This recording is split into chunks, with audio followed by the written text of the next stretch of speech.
नमस्कार, मी डॉक्टर रुजुता वाघ. बघा, उन्हाळा चालू झालेला आहे. अगदी कालच मला माझ्या बालपणीची, माझ्या आजोळी मी बघितलेली एक खूप छान सुंदर परंपरा होती, त्याची आठवण आली. आणि हीच परंपरा आपल्याला पुन्हा नव्याने चालू करायची आहे, म्हणून मी हे तुम्हाला सांगते.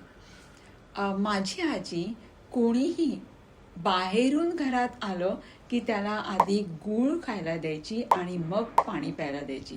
असं का बरं? बघा, गूळ हे आपली तहान शमवणारं आहे, शांत करणारे. गूळ हे पित्त कमी करणारं आहे. गूळ हे आपल्याला एनर्जी देणारं आहे.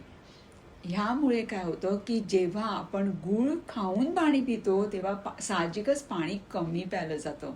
आणि ह्यामुळे काय होतं, अतिरिक्त पाण्याचं जे आपण सेवन करणार आणि त्यामुळे होणारे आजार जे असतात, जसं की अपचन, अजीर्ण किंवा ब्लोटिंग म्हणतो आपण, कफ वाढणं, शरीराला सूज येणं, सुस्तपणा येणं, हे जे आजार होतात ते टळले जातात.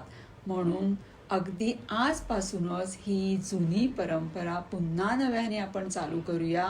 आधी गूळ मग पाणी. धन्यवाद.